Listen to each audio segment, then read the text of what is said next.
पक्ष को हम समझें।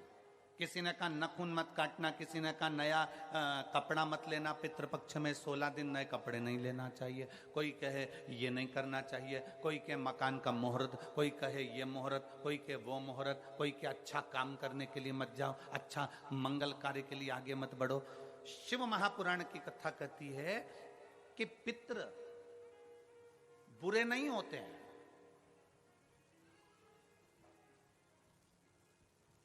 पितृ बुरे नहीं होते हैं। आज लोगों के मन में बड़ा भय हो जाता है।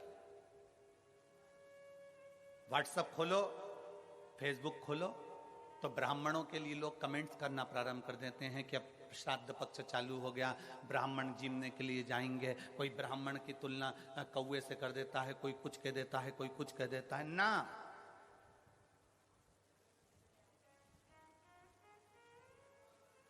गायत्री करने वाला ब्राह्मण, वेद पाठ करने वाला ब्राह्मण, संध्या करने वाला ब्राह्मण की तुलना किसी साधारण से नहीं होती, उसकी तुलना तो स्वयं नारायण और ब्रह्मा से होती है, स्वयं नारायण और ब्रह्मा से होती है।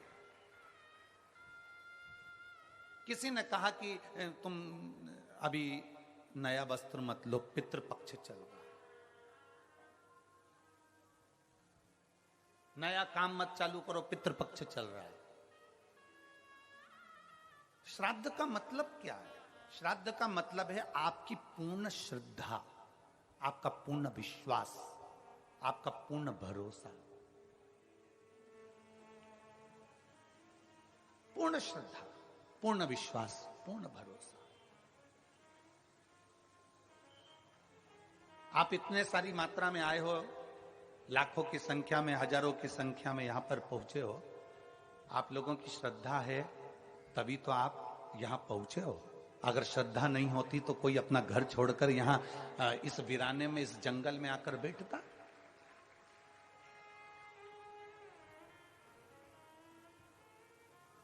इस वीराने में, इस जंगल में कौन आता?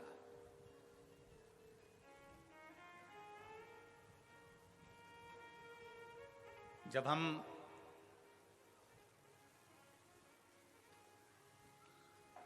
कल इस पवित्र भूमि पर आए छत्तीसगढ़ की, और इस कांटा कुणी गांव में के अंतर्गत हम यहां पहुंचे, जब हम आ रहे थे तो जंगल का रास्ता था, ना इधर मकान दिख रहे थे ना उधर मकान दिख रहे थे। और हमें जो लेकर गाड़ी चला कर आ रहे थे कृष्ण कन्हैया सारथी, गांव है कि नहीं है, हम उनसे बात करते करते आ रहे थे। तो हमारे कृष्ण से रथ चलाने वाले से हमने पूछा, हमारे सारथी से हमने पूछा कि गांव है कि नहीं है? कहा गुरुजी है।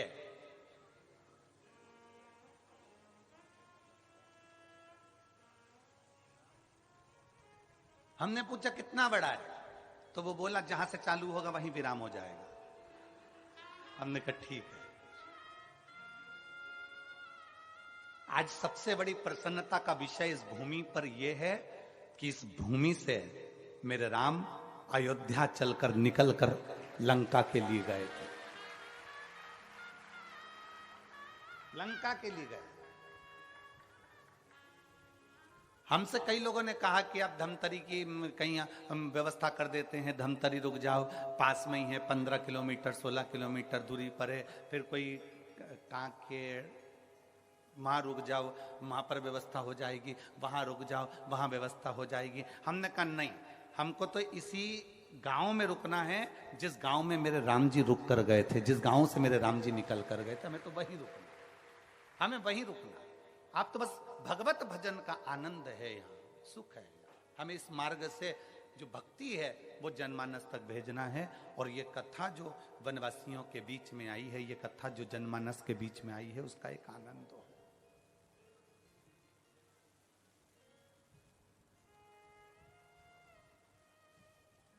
दोनों ओर कहीं मकान नहीं दिखे, चलते चलते चलते चलते जब जहां रुके थे, शायद सरपंच जी का घर है, शायद किनका घर है, जहां हम रुके हैं, तो वहां रुके। और रुकने के बाद में फिर स्मरण में आया तो हमने फिर उनसे पूछा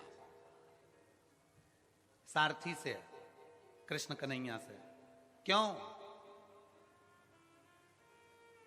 पूरा क्षेत्र जंगल का है।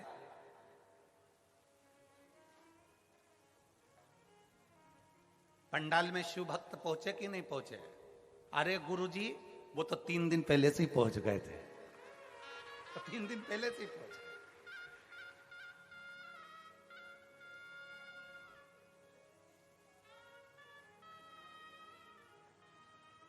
हमने कहा इतना जंगल क्षेत्र है, जीव जानवर।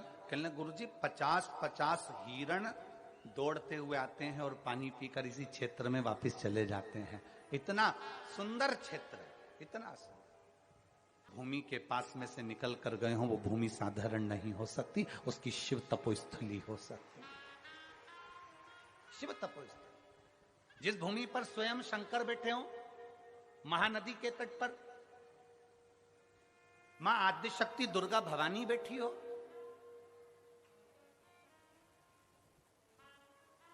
वो भूमि साधारण नहीं। एक विश्वास के साथ कथा सुनो।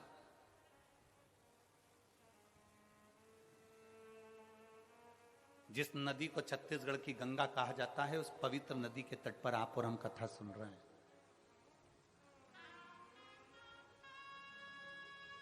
एक मन में विश्वास रखकर, श्रद्धा।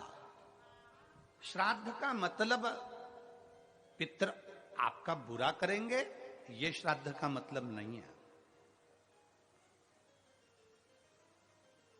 पितर आपका बुरा करेंगे, यह श्राद्ध का मतलब नहीं है। पितर आपको श्राप देंगे, यह श्राद्ध का मतलब नहीं है। यह पितृपक्ष का मतलब नहीं है। नया कपड़ा मत लो, ये मत करो, वो मत करो, मुहूर्त मत करो, नए मकान की बात मत करो, संबंध की बात मत करो, शादी की बात मत करो। पितृपक्ष चल रहा है, श्राद्ध चल रहा है। लोगों ने भय पैदा कर दिया पितृपक्ष का, श्राद्ध पक्ष का। पर यदि कूर्म पुराण को पढ़ा जाए,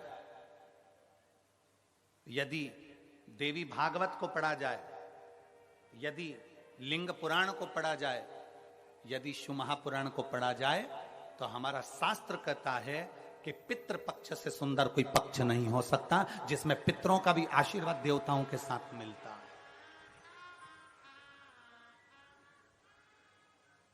जिसमें देवता का तो आशीर्वाद मिलता ही है, और देवताओं के साथ में पितरों का भी आशीर्वाद हमको प्राप्त होता है। पितरों का भी आशीर्वाद।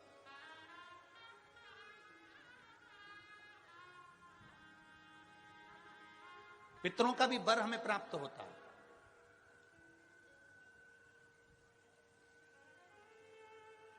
पितरों का भी आशीर्वाद हमें प्राप्त होता है। तो कौन कह दे कि ये पितृपक्ष बेकार होता है, ये श्राद्ध पक्ष बेकार होता है? श्राद्ध पक्ष में ये मत करो, श्राद्ध पक्ष में वो मत करो, पितृपक्ष में ये ना ना ना। शिव महापुराण की कथा कहती है पितृपक्ष वो पक्ष है कि बाकी के समय में, बाकी के पक्षों में तो केवल देवता का आशीर्वाद मिलता है, पर श्राद्ध पक्ष में देवताओं के साथ में पितरों का भी आशीर्वाद प्राप्त होता है, हमारे पूर्वजों का आशीर्वाद प्राप्त होता है।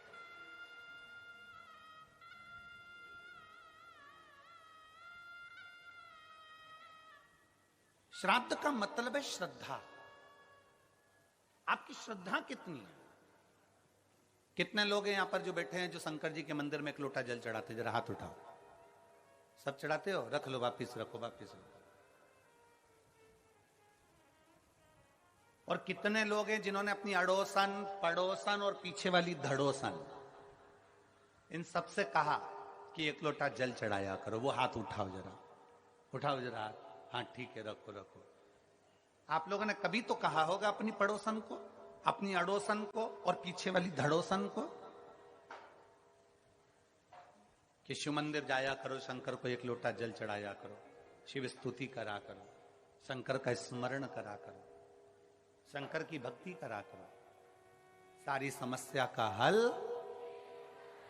जरा जम के बोलो, सारी समस्या का हल बोल बम का नारा है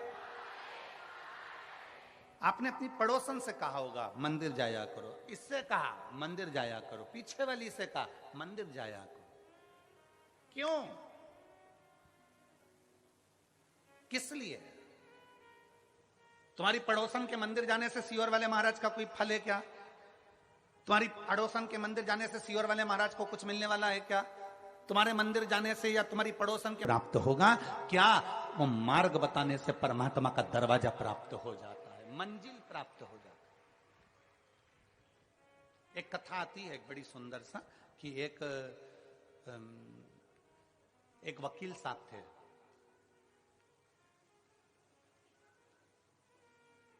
और वकील साहब, एक कथा आती है, एक वकील साहब थे और वकील साहब अदालत जाते और अपना केस लड़ते।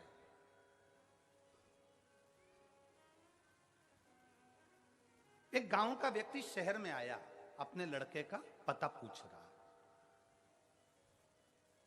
और गांव का व्यक्ति शहर में आया और अपने लड़के का पता पूछ रहा। लड़के का पता पूछा वकील साहब। वकील साहब को वो पहचानता नहीं है। बहुत गांव का व्यक्ति था। जैसे अभी हमने कहा कि कई लोग ऐसे हैं, वनवासी क्षेत्र के कई लोग ऐसे हैं जिन्होंने अभी तक ट्रेन में भी नहीं बैठे होंगे, डरते हैं ट्रेन में बैठने से। बुजुर्ग पुराने आज भी बड़े बड़े शहर में नहीं पहुंच पाते।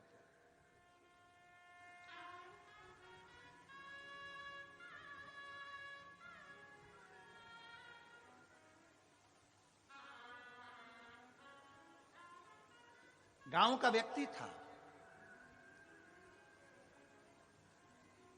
और गांव का व्यक्ति, बुजुर्ग व्यक्ति शहर में आया। वकील साहब केस लड़ रहे थे और केस हार गए। हार कर बाहर खड़े थे अदालत के बाहर।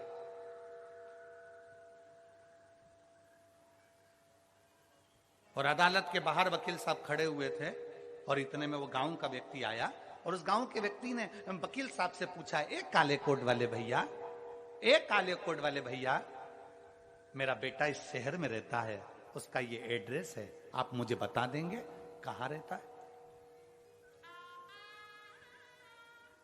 एक काले कोट वाले भैया, मेरा बेटा यहां शहर में रहता है, आप जरा एड्रेस बता दोगे? ये एड्रेस आप बता दोगे?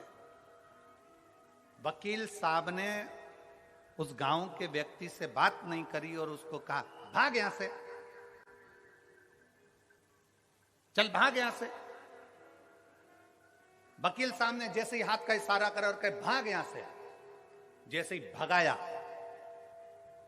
बेचारा गांव का व्यक्ति रोकता हुआ विचार करता है कि वकील साहब ने, काले कोट वाले भैया ने कहा है कि तुम्हारा बेटा इधर रहता होगा, चल जा यहां से। हाथ का इशारा करा। गांव का व्यक्ति, बेचारा साधारण सा व्यक्ति, हाथ का जहां वकील ने इशारा करा था वहीं चल दिया। चलते चलते चलते चलते आगे चलकर कहीं पर शिव महापुराण की कथा हो रही थी और वो गांव का व्यक्ति अपने बेटे को ढूंढते ढूंढते उसी शिव पुराण की कथा में बैठ गया। अपने बेटे के घर नहीं जा पाया, अपने बेटे के घर नहीं गया, शिव महापुराण की कथा में जाकर बैठ गया। कथा पूरी हुई, हाथ में प्रसाद का दोना लिया, चल दिया। खाते खाते जा रहा था, सामने से स्कूटर से बेटा आ रहा था। बेटे ने अपने बाप को देखा, पिता को देखा, पिताजी तुम यहां कैसे आ गए शहर में?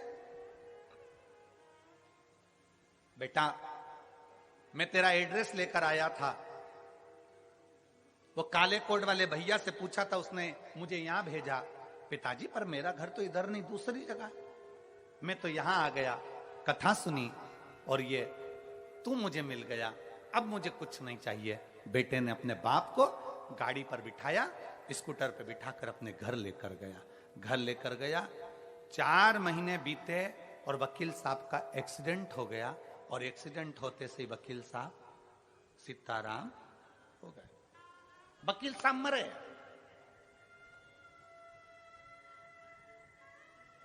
ऊपर गए, धर्मराज ने कहा कौन आया है? कि ये आया है काला कोट। वकील साहब सामने खड़े थे, सामने खड़े थे। पड़ा कि इन्होंने तो झूठ बहुत बोला, छल बहुत करा, ये करा वो करा। महाराज इसने पुण्य नहीं करा, कोई पुण्य नहीं करा, नरक भेज दिया जाए इनको। अदालत में भी जाते थे तो क्लेश करते थे। एक वो वकील होता है जो अदालत में भी जाता है तो भगवान को प्रणाम कर कर जाता है और बड़े प्रेम से सबसे बात करता है, पर ये वहां पर भी क्लेश करता था। भेज दो इसको। इतने में तुरंत धर्मराज निर्णय दे रहे थे और इतने में वहां से नंदी निकल कर जा रहे थे। बता दिया था, एक गांव के व्यक्ति को शिव पुराण का रास्ता बता दिया था। इतने में धर्मराज ने का रास्ता नहीं बताया था, उस व्यक्ति ने एड्रेस पूछा था और इसने भगाया था। नंदी ने कहा भले भगाया, पर हाथ तो शिव पुराण की ओर ही था, हाथ का इशारा तो शिव पुराण की ओर था। तो बताओ नंदी क्या करना है? धर्मराज से पूछा तुम बताओ कि मंदिर का रास्ता, शिवालय का रास्ता, शिव पुराण का रास्ता बताने वाले का क्या फल होता है? तो इतने में धर्मराज ने कहा उसको भी बैकुंठ का रास्ता बता दिया जाता है, इसलिए इसको भी बैकुंठ का रास्ता बता दो, इसको भी बैकुंठ का रास्ता बता दो। लगा कि मैंने जिंदगी में कोई अच्छा कर्म नहीं करा, पर एक कर्म, और वो भी मैंने अनायास करा। मैंने एक कर्म करा और वो भी अनायास करा, अनायास।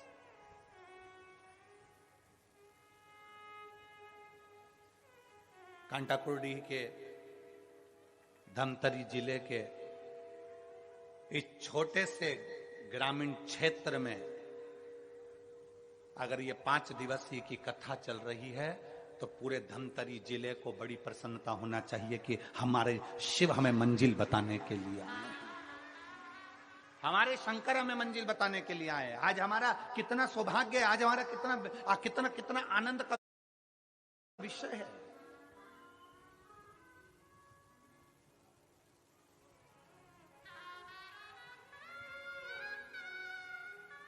और ये शिव कृपा से हुआ।